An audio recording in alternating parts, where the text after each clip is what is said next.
വേണമെങ്കിൽ അവന്റെ ബോഡിക്ക് റീത്ത് വെക്കാൻ പാടാ. എല്ലാത്തിനും കാണിച്ചു തരാം. മറ്റൊരു വാർത്ത, രാഷ്ട്രീയ നിരീക്ഷകൻ അഡ്വക്കേറ്റ് ജയശങ്കറിനെതിരെ അസഭ്യവർഷവും ഭീഷണിയുമായി PV അൻവർ MLA. ഇന്നും നായി നക്കും.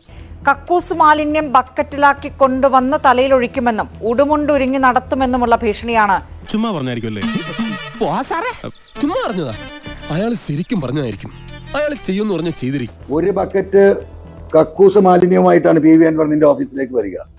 നമ്മൾ മാത്രം മര്യാദക്കാരായി ജീവിച്ചാലേ തല്ലുകൊണ്ട് തൂറി മേഴുകത്തേ ഉള്ളൂ. കക്കൂസ് മാലിന്യവുമായിട്ടാണ് PV അൻവർ നിന്റെ ഓഫീസിലേക്ക് വരിക. ആ ബക്കറ്റ് നിന്റെ തലയിൽ ഞാൻ ഒഴിക്കും.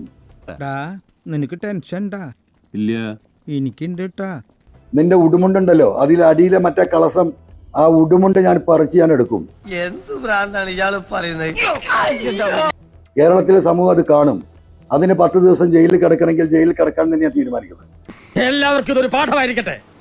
സെൻട്രൽ ജയിലിൽ പടക്കം ബഷീറിന് തറവാട് വീട് പോലെ ഇടയ്ക്കിടയ്ക്ക് പോകുകയും വരികയൊക്കെ ചെയ്യും. അല്ലെങ്കിൽ മര്യാദക്ക് കേരളത്തിലെ ജനങ്ങളോട് ഞാൻ വർഗീയവാദിയാണെന്നും മതരാഷ്ട്രവാദിയാണെന്നും നീ പറഞ്ഞ ആ സ്റ്റേറ്റ്മെന്റ് ഉണ്ടല്ലോ, നീ എന്തിനാണ് റോട്ടിൽ കൂടെ പോണ ഏണിയൊക്കെ പിടിക്കണത്? നാട്ടുകാരെ കൊണ്ട് പറയിപ്പിക്കാൻ വേണ്ടി. അത് പിൻവലിച്ചിട്ടില്ലെങ്കിൽ എടാ നീ മനസ്സിലാക്കിക്കോ, നിന്നെ ഈ മലം കൊണ്ട് ഞാൻ മൂടുക തന്നെ ചെയ്യും. നിങ്ങൾ പോലീസിൽ പോയി പറ ചേട്ടാ. പോലീസ് അവിടെ ഒരു പുല്ലും ചെയ്യില്ല. നീ ഏത് CRPC പ്രകാരോ ഏത് IPC പ്രകാരമാണ് നീ കേസെടുക്കുന്നത് എന്ന് നമുക്ക് കാണാം. ഞാനെന്താ അതിൽ ചെയ്യാൻ പറ്റുക? ഇതിപ്പോൾ എനിക്ക് ആരോടെങ്കിലും പറയാൻ പറ്റൂ? വരുന്നിടത്ത് കാണാം, അത്രയല്ലേ, മറ്റൊന്നും പറയാൻ പറ്റൂല.